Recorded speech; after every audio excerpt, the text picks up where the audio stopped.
Hey, so today I really would love to talk to you about how not to screw up your structure.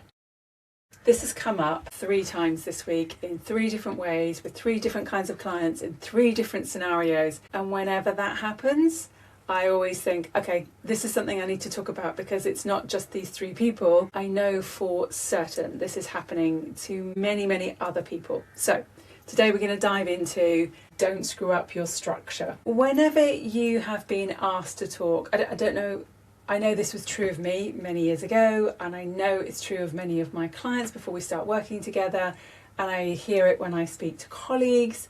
The temptation is that when you've been asked to speak is that you get your laptop out, you get your paper out, you basically do a Lewis Carroll, what I describe as a Lewis Carroll from the character Alice in Wonderland. You begin at the beginning and you carry on until the end. And actually, in terms of structure, that's absolutely the last thing we want to do. We do not want to be beginning at the beginning and carrying on to the end, because that's not going to engage our audience. That is absolutely 100% going to screw up the structure. And the structure is really important.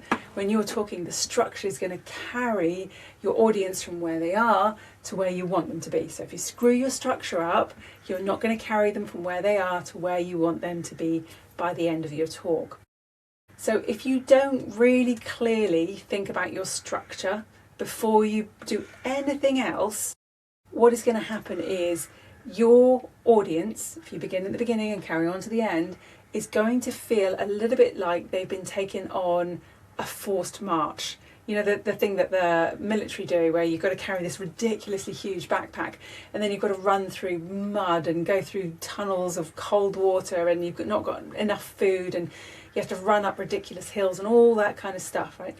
If you haven't really thought about your structure, what happens when you start speaking is your audience feels like it's on a forced march and it's having to kind of run almost to keep up with you. And it's not a pleasant experience. The second thing is, if you begin at the beginning and carry on to the end and you haven't been intentional about your structure, is you miss the opportunity to answer unspoken questions that your audience have, particularly around things like myths that they might have bought into, things that they believe about your industry or about your product or your solution or just the general area that are just not true. But for some reason or another, they have decided that this is a fact. So you miss an opportunity to talk about that. You miss an opportunity to talk about objections, things that they know in their heads, like, well, I won't be able to do that because, or this doesn't work for me because, or this doesn't work in my industry because. So all those objections that they might have, I can't afford this, etc., etc. You miss an opportunity to talk about those. So you miss objections, you miss opportunities, and you miss questions. How does that work? Why does that work? Why doesn't this work instead? What should I do about this? You miss all those opportunities to answer those myths, those objections, and those questions. And also, if you begin at the beginning, go on to the end, and you haven't been intentional about your structure, the other thing you do is make it all about you and not about them. Because this is what you want to tell them, what you think is important, what you believe is right, and what you already know. But don't forget, you're an expert in this area. So you are, potentially light years ahead of your audience. You might be just a few steps ahead of your audience, but you're certainly not in the same place as your audience. You know far more about this than they do. But you've made the talk about you and not about them. Now, the reason that we do this, the reason that we're tempted to do this, the reason I see people do this all the time, it stems from education. So from school, from university, from higher education, from advanced degrees. Everything we do in education is about providing a rational, logical argument. So it's about A, and then proving and disproving A, then it's about B, and it's about proving and disproving B, and it goes on like this. And it's this logical progression of argument. So we've all been trained. I know my English teacher when I was young would always say to me, beginning, middle, end. Go through that whole process. So there's a really logical progression of information. So we've all been trained to deliver information in a rational, logical fashion. Unfortunately, Humans don't work in a rational, logical fashion. We are erratic, we jump from thing to thing, we go all over the place. You say one thing, my brain goes somewhere else, and da-da-da. And so that's why we can create these amazing associations, because that's exactly how our brain works. So we don't necessarily work in a logical fashion, nor do we work in a rational fashion. We work in an emotional fashion. And I was just talking to a couple of colleagues about this. Fern and Kathy were just discussing this. Humans don't make rational decisions, we make emotional decisions. I was saying about the fact when we bought this house, definitively the most expensive thing we've ever bought in our whole lives. My husband and I walked into the hallway, we looked at each other and we're like, yeah, this is the one. We hadn't seen the rest of the house. We knew from the feeling of the hallway and the view out into the garden, this was our place. Most money we'd ever spent in our house. Ridiculous when you think about it.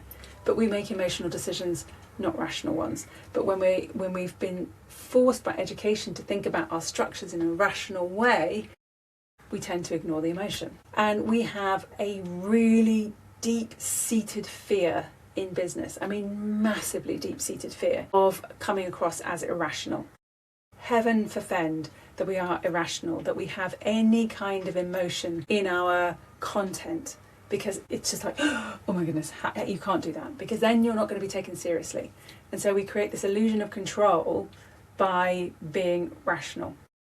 We also buy into that illusion of control by structuring it, because we think, well, if I'm going from A to B to C to D, I'm not going to lose my way. I'm going to know what I'm talking about. I have a really clear roadmap. I'm not going to forget my words. I'm not going to be able to...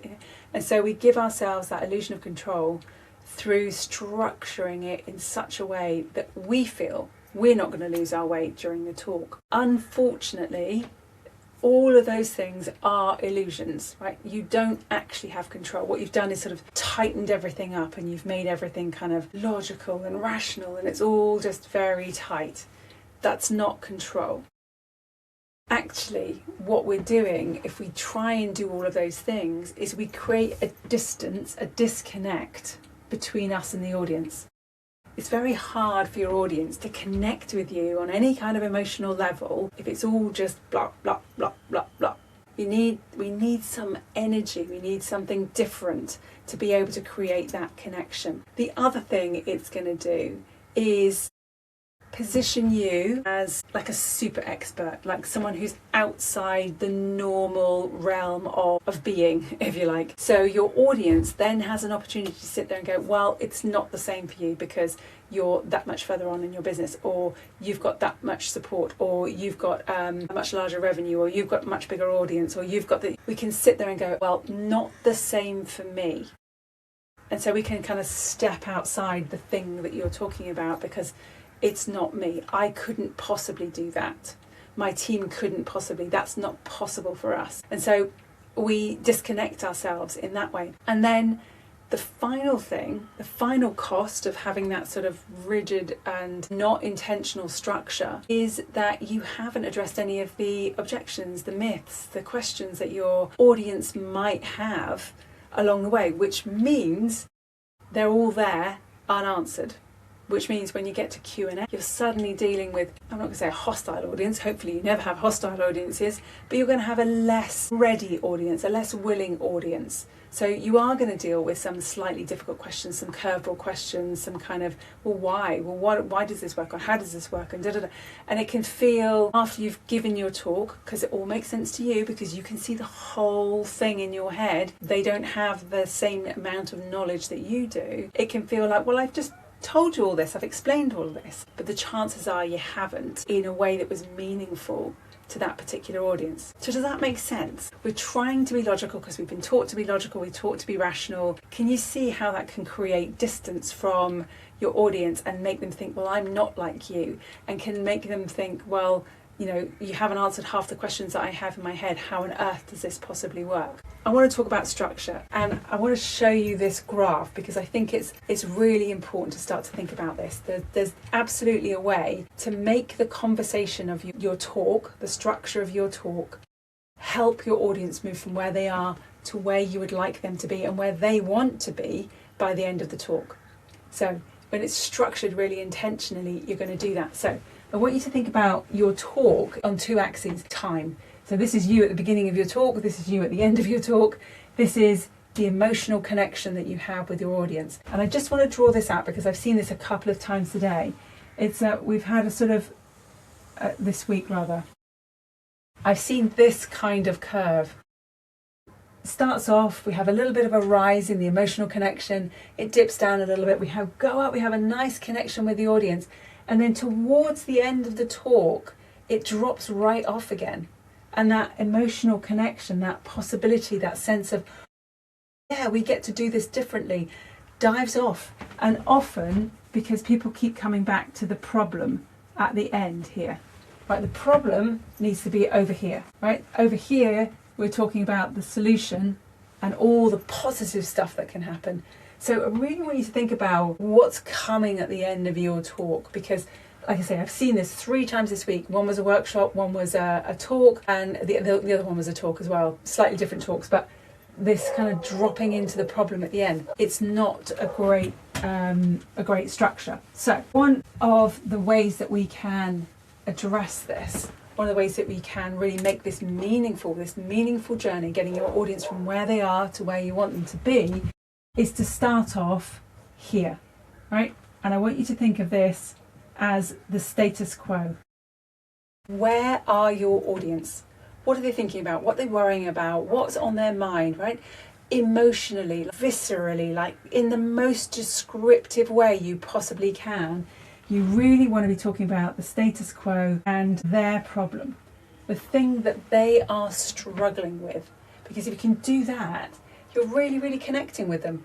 You're saying, I get you, I'm like you, I've been there, I've seen it, or I see it 100 times over every day with my clients. This makes sense.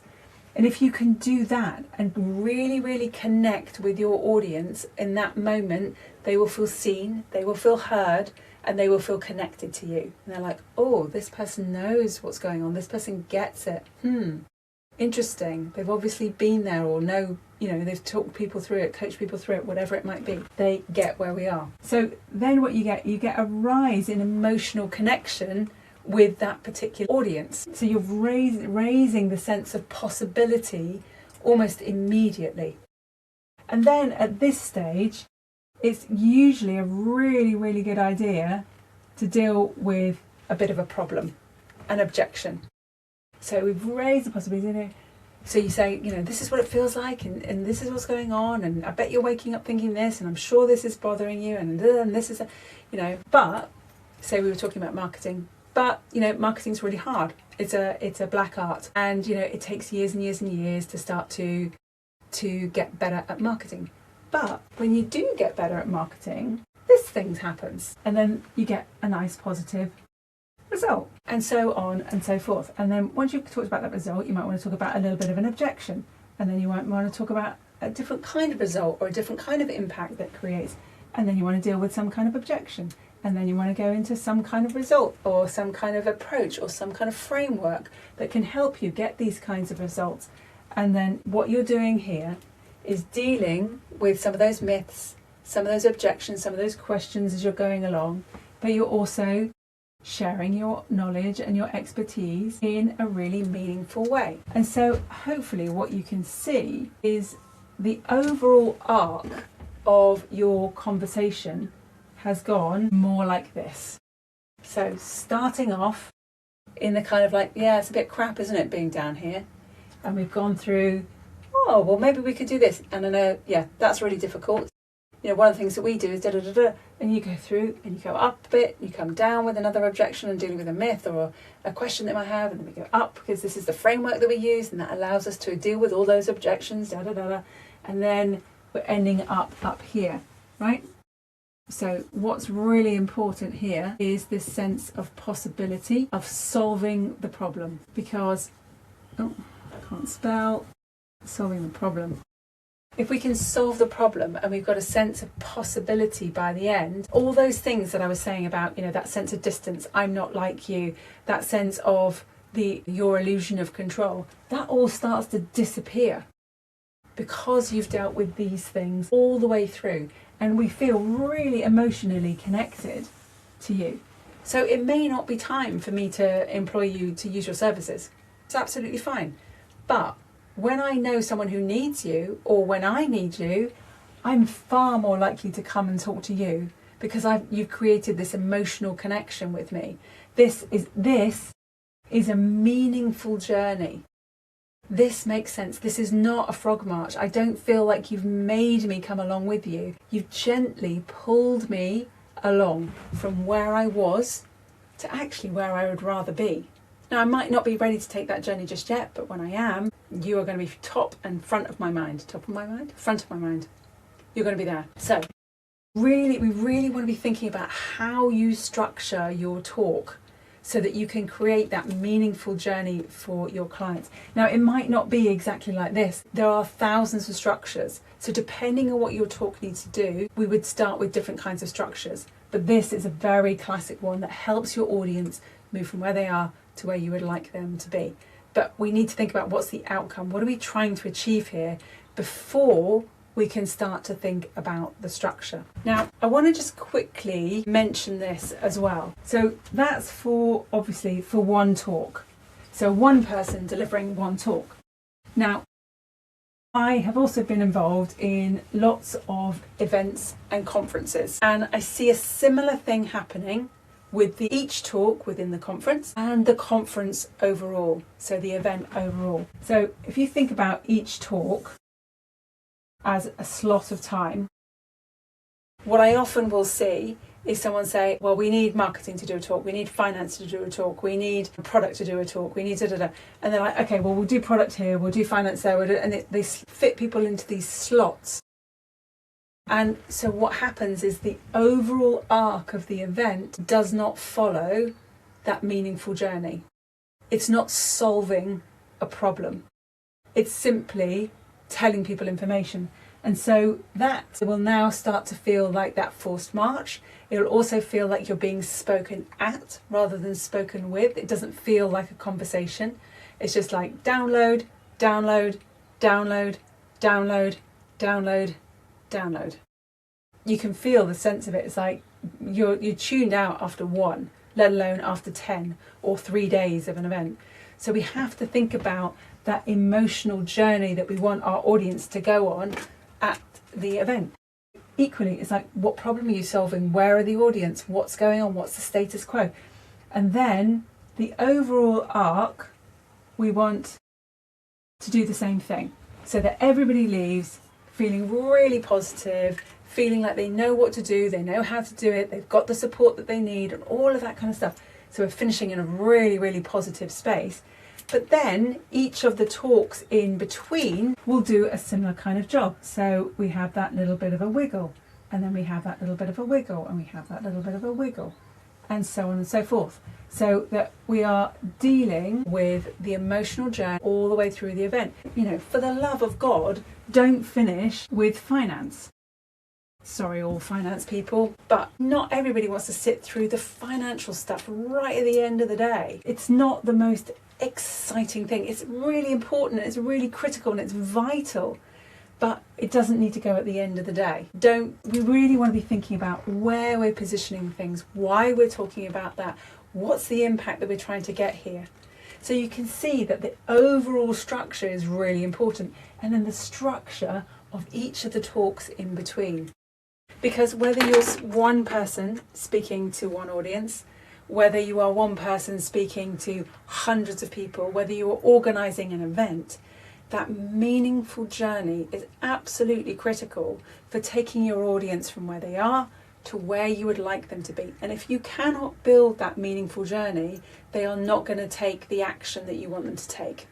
Whatever that might be, from the lowest friction, download my lead magnet or connect with me on LinkedIn, through to change your entire working practice, or come and work with me, or buy our new product. If you cannot make that journey meaningful by the way that you structure and then deliver your content, you don't have a chance.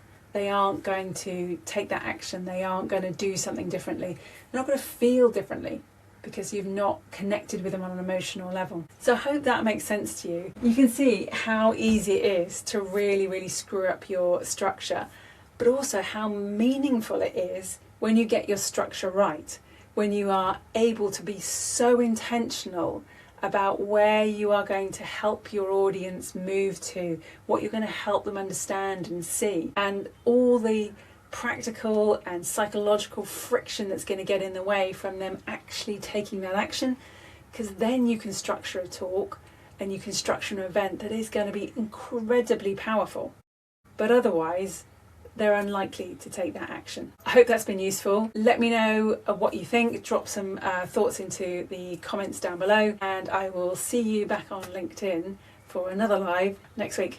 Take care. Bye for now.